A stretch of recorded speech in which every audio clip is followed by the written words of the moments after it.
नवीन उच्चतर माध्यमिक विद्यालय आनंद नगर में कार्यरत हूँ। मैं आज आपको विषय लेखाशास्त्र कक्षा 11वीं इकाई 7 के अंतर्गत मूल्यह्रास आयोजन एवं संचय के बारे में बताऊंगी और समझाऊंगी। बच्चों, आज हम मूल्यह्रास के बारे में जानेंगे। मूल्यह्रास, जैसा कि हमें ज्ञात है कि कोई भी स्थायी संपत्ति जो हमने खरीदी हो और कुछ समय बाद या कुछ वर्षों बाद अगर उसे बेचना पड़े तो हमें उसकी वही कीमत प्राप्त नहीं होती जितने में हमने उसे खरीदा था। ऐसा इसलिए होता है कि वस्तु का प्रयोग होने से उसमें घिसावट आ जाती है। यही कारण है कि उसका मूल्य कम हो जाता है और इसी को मूल्यह्रास कहते हैं। एक उदाहरण के माध्यम से अगर हम इसे समझे, मान लेते हैं हमने एक बाइक खरीदी। बाइक का मूल्य 70,000 रुपए है और 2 वर्षों बाद अगर हम उसे बेचें तो हमें उसका कीमत 70,000 रुपए प्राप्त नहीं होगा। क्यों? क्योंकि 2 वर्ष उसका जब हमने इस्तेमाल कर लिया तो उसके मूल्य में क्या हुई? कमी आई। कमी क्यों आई? क्योंकि उसमें कुछ घिसावट आ गई है और ये जो कमी होती है, इसी कमी को हम क्या कहते हैं? मूल्यह्रास कहते हैं। अब मूल्यह्रास अंतर्गत हम मूल्यह्रास का अर्थ एवं परिभाषा को जानेंगे। मूल्यह्रास क्यों उत्पन्न होता है, उसके कारणों को जानेंगे। मूल्यह्रास लगाने की आवश्यकता क्यों उत्पन्न होती है, मूल्यह्रास लगाने की विधियां कौन कौन सी प्रचलित है, एवं आयोजन एवं संचय का अर्थ, महत्व एवं प्रकारों को जानेंगे। बच्चों, मूल्यह्रास का क्या अर्थ है? सामान्य बालचाल की भाषा में मूल्यह्रास का अभिप्राय मूल्य में कमी से लगाया जाता है, परंतु इसे लेखांकन की दृष्टि से देखा जाए तो इसका अर्थ स्थायी संपत्ति के उसके मूल्य में कमी से है। स्थायी संपत्ति का प्रयोग करने से, समय बीत जाने से अथवा अन्य किसी कारण से इसके मूल्य व कार्य क्षमता में कमी हो जाती है तथा कुछ समय के बाद मूल्य शून्य के बराबर रह जाता है। अर्थात मूल्यह्रास क्या है? मूल्यह्रास स्थायी संपत्ति का प्रयोग करने से उसमें होने वाली जो कमी होती है, उन कमी को ही हम मूल्यह्रास कहते हैं। अब हम एक परिभाषा के माध्यम से मूल्यह्रास को और अच्छे से समझें। आर.एन. कार्टर के अनुसार मूल्यह्रास की परिभाषा आर.एन. कार्टर के अनुसार एक संपत्ति के मूल्य में किसी भी कारण से होने वाली क्षणिक क्षणिक एवं स्थायी कमी को ह्रास कहा जाता है। मूल्यह्रास के कारण, मूल्यह्रास क्यों उत्पन्न होता है, उसकी उत्पत्ति के कारणों को अगर हम देखें तो सबसे पहला कारण है निरंतर प्रयोग करने से।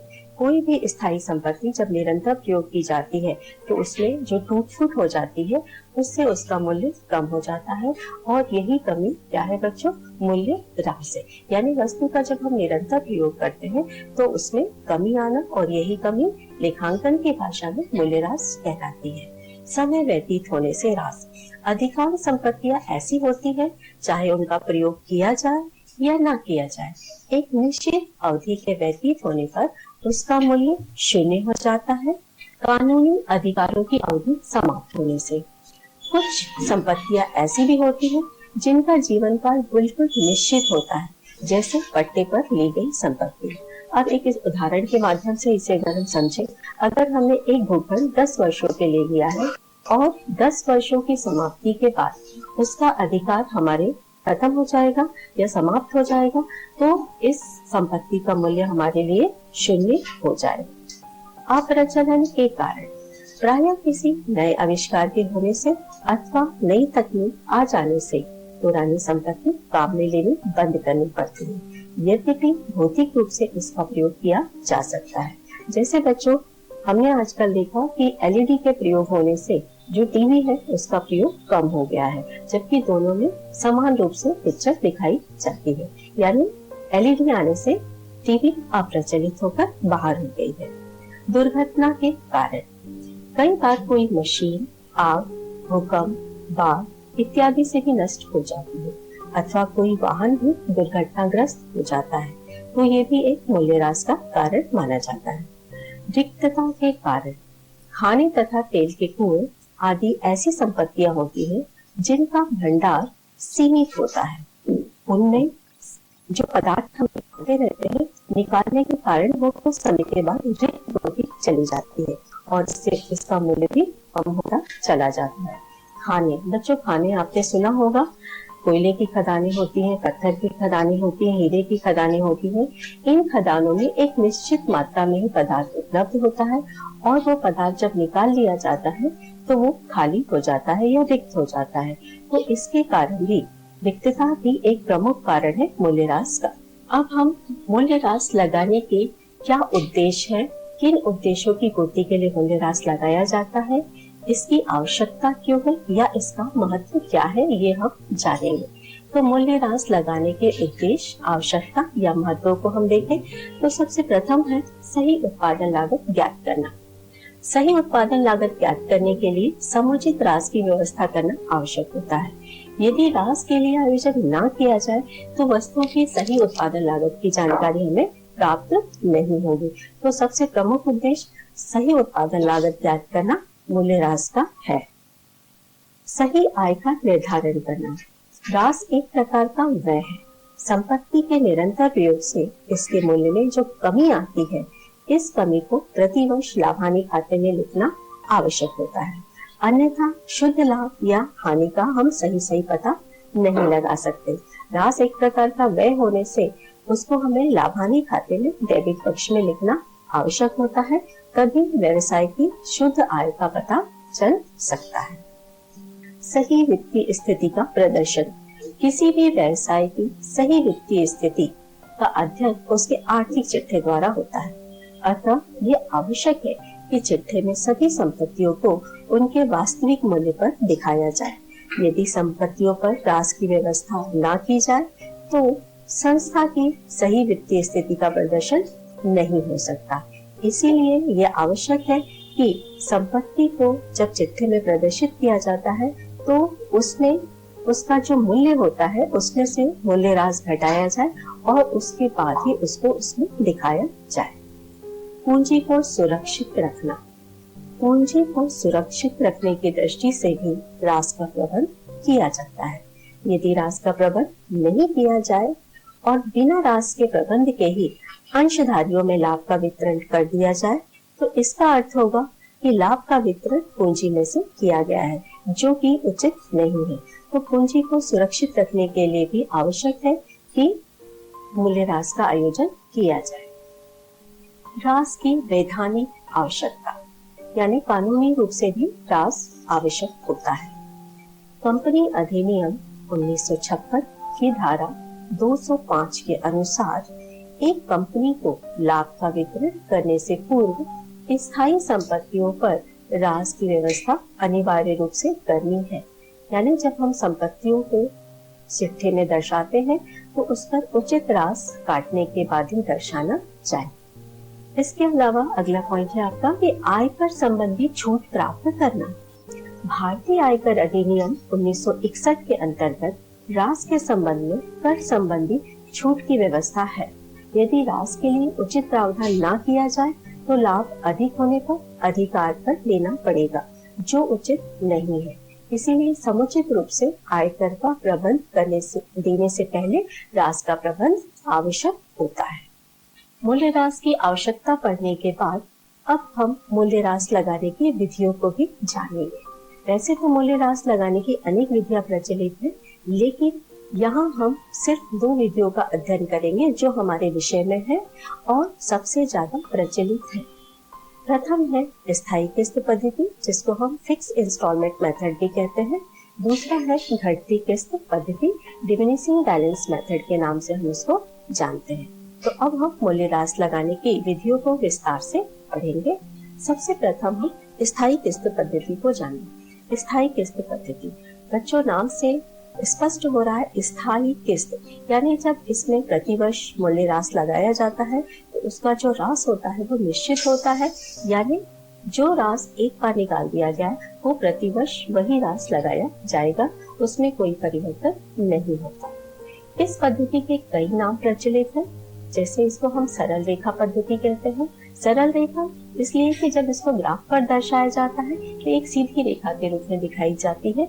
मूल लागत पद्धति इसलिए इसको कहा जाता है क्योंकि हमेशा जो मूल्यह्रास है वो इसकी जो लागत मूल्य है उसके ऊपर लगाया जाता है। समान किस्त पद्धति प्रति वर्ष जो मूल्यह्रास है वो समान रूप से ही काटा जाता है, इसीलिए इसको समान किश्त पद्धति भी बोलते हैं और साधारण ह्रास पद्धति भी इसको कहा जाता है।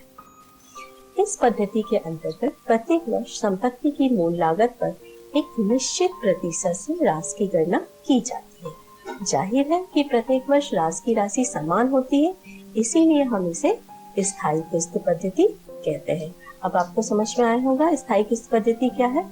स्थायी किस्त पद्धति एक ऐसी पद्धति है जिसके अंतर्गत मूल्यह्रास एक निश्चित प्रतिशत से निश्चित दर से लगाया जाता है और जो प्रत्येक वर्ष क्या होता है, समान होता है।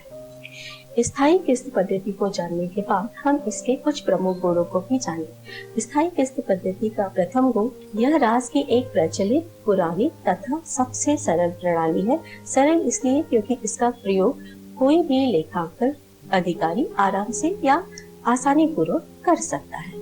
इसमें संपत्ति को शून्य अथवा अवशिष्ट मूल्य तक अपलिखित किया जा सकता है। शून्य का मतलब तो बच्चों आप जानते होंगे, लेकिन अवशिष्ट मूल्य का आशय ये होता है कि जब संपत्ति पूर्णतः बेकार हो जाती है तो भी हम उसको बेचें तो उसका कुछ ना कुछ मूल्य हमें अवश्य प्राप्त होता है। वही मूल्य अवशिष्ट मूल्य कहलाता है। चिट्ठी को देखकर ह्रास की राशि एवं संपत्ति की मूल लागत का पता लगाया जा सकता है। ये स्थायी किस्त पद्धति के कुछ प्रमुख गुण हैं, लेकिन इन गुणों के होने के बाद भी इसमें कुछ दोष एवं कमियां भी हैं। इस पद्धति का सबसे पहला दोष या प्रमुख दोष ये है कि इस पद्धति के अनुसार ह्रास की राशि प्रतिवर्ष समान रहती है, परंतु व्यवहार में ऐसा देखा जाता है कि जैसे जैसे संपत्ति का प्रयोग होता है इसकी कार्य कुशलता घटती जाती है। जब कार्य कुशलता घट रही है तो क्या होना चाहिए, मूल्यह्रास भी घटना चाहिए, लेकिन स्थायी किस्त पद्धति में ऐसा नहीं होता है। संपत्ति के उपयोगी जीवन काल में मरम्मत का व्यय बहुत अधिक होता है। देखिए बच्चों, जब हम स्थायी संपत्ति का प्रयोग करते हैं तो उनके ऊपर प्रति वर्ष कुछ ना कुछ रिपेयरिंग करना पड़ता है, लेकिन इस पद्धति में इस ओर बिल्कुल भी ध्यान नहीं दिया जाता है, जो इसका एक प्रमुख दोष है। इस पद्धति में संपत्ति पर विनियोजित पूंजी पर ब्याज का भी ध्यान नहीं रखा जाता।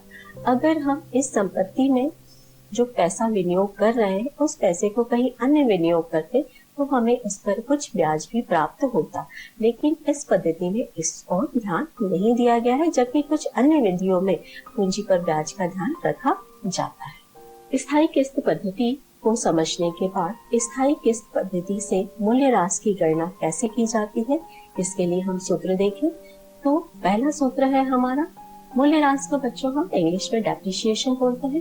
Depreciation equal to cost of assets plus establishment expenses minus scrap value divide by estimated life of assets.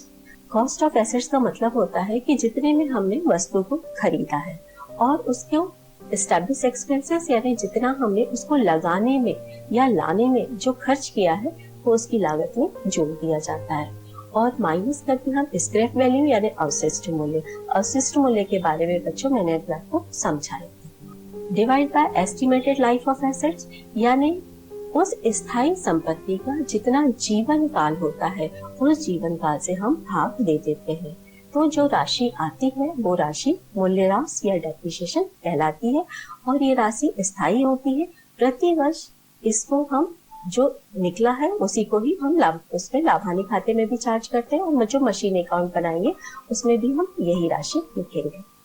इसके अलावा एक और सूत्र है इसको निकालने का, एनुअल डेप्रिसिएशन का, original cost into rate divide by 100।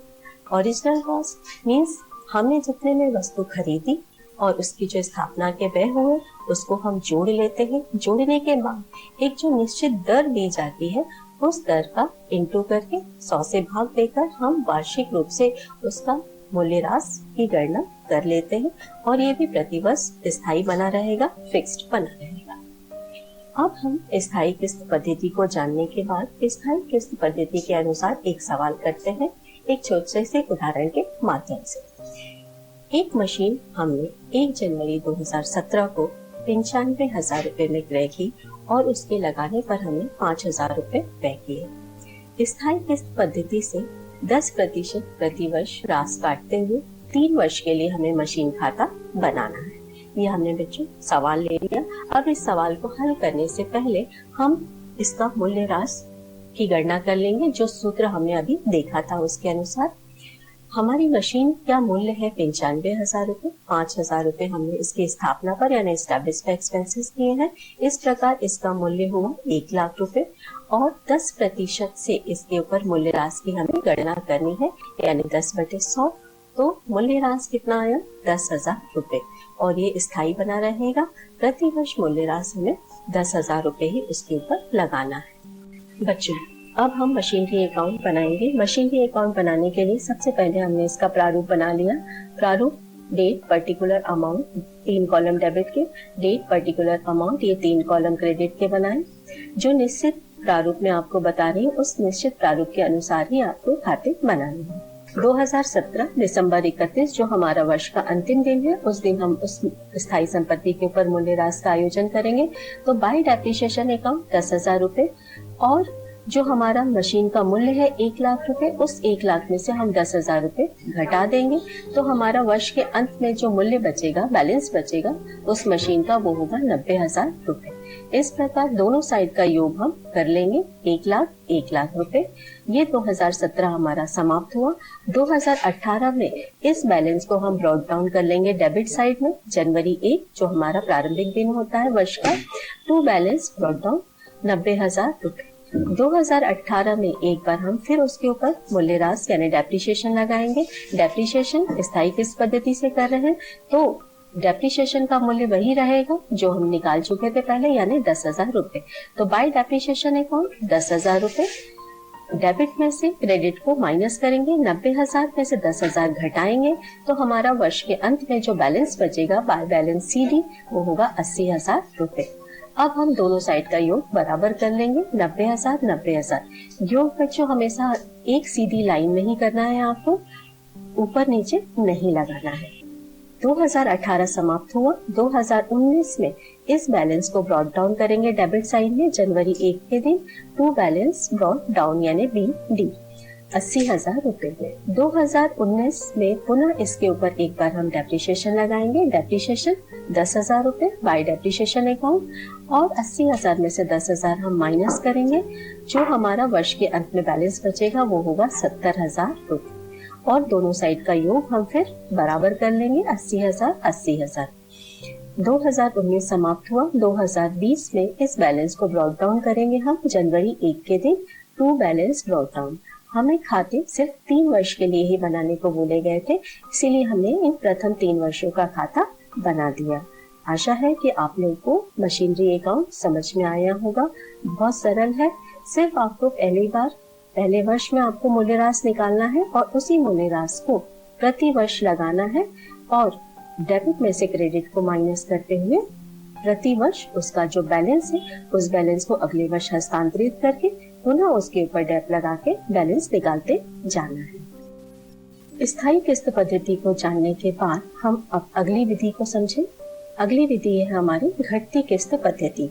घटती किस्त पद्धति को हम क्रमागत रास पद्धति या रासमाल शेष प्रणाली भी कहते हैं। घटती किस्त पद्धति बच्चों नाम से स्पष्ट हो रहा है। घटती किस्त यानी मूल्यह्रास की राशि प्रति वर्ष घटती जाती है, यानी जो प्रति वर्ष मूल्यह्रास है उसका जो शेष बचता है उस शेष के ऊपर निकाला जाता है, इसीलिए हम इसको घटती किस्त पद्धति कहते हैं। इस पद्धति के अंतर्गत रास की राशि की गणना प्रति वर्ष संपत्ति के घटते हुए मूल्य पर निश्चित दर से की जाती है। दर में कोई परिवर्तन नहीं किया जाता, दर स्थिर बनी रहती है। इस प्रकार रास की दर तो प्रत्येक वर्ष समान रहती है, किंतु रास की राशि घटती जाती है। मशीनों के मूल्यांकन के लिए यह पद्धति विशेष रूप से अपनाई जाती है। घटती किस्त पद्धति को जानने के बाद घटती किस्त पद्धति के कुछ प्रमुख गुणों को हम जानें। तो घटती किस्त पद्धति का प्रथम गुण, इसके अंतर्गत रास तथा मरम्मत का लाभ हानि खाते पर प्रति वर्ष समान भार पड़ता है, यानी जो मूल्यह्रास है और जो मरम्मत है उसको अगर योग करें तो लगभग बराबर आता है, जो इसका एक प्रमुख गुण है। इस विधि में संपत्ति की वृद्धि एवं विस्तार के लिए रास की गणना में कठिनाई नहीं होती है। और सबसे प्रमुख गुण होता है इसका कि आयकर विधान यानी कानूनी रूप से भी इस पद्धति को मान्यता प्रदान की गई है। घटती किस्त पद्धति के गुणों को जानने के बाद इसके कुछ दोषों को भी जानें। तो प्रथम दोष, संपत्ति का मूल्य कभी भी शून्य नहीं लाया जा सकता। इसको कभी भी हम जीरो पर नहीं ला सकते, जबकि स्थायी किस्त पद्धति में ये संभव होता है। इसके अंतर्गत उचित राशि की दर का निर्धारण करना भी एक कठिन कार्य होता है। विभिन्न वर्षों के असमान भार के कारण लागत लेके सही सूचना नहीं दे पाते। हमने इनके उद्देश्यों में एक उद्देश्य ये पढ़ा था कि जो वस्तु की लागत है वो सही आनी चाहिए, लेकिन मूल्यह्रास घटती किस्त पद्धति से जब निकाला जाता है तो प्रतिवर्ष मूल्यह्रास की राशि घटती जाती है। तो जो लागत लेखी है वो हमें सही सूचना नहीं दे पाते, जो इसका एक दोष है। इसमें संपत्ति में पूंजी विनियोग पर ब्याज का ध्यान भी नहीं रखा जाता। घटती किस्त पद्धति को जानने के बाद घटती किस्त पद्धति से संबंधित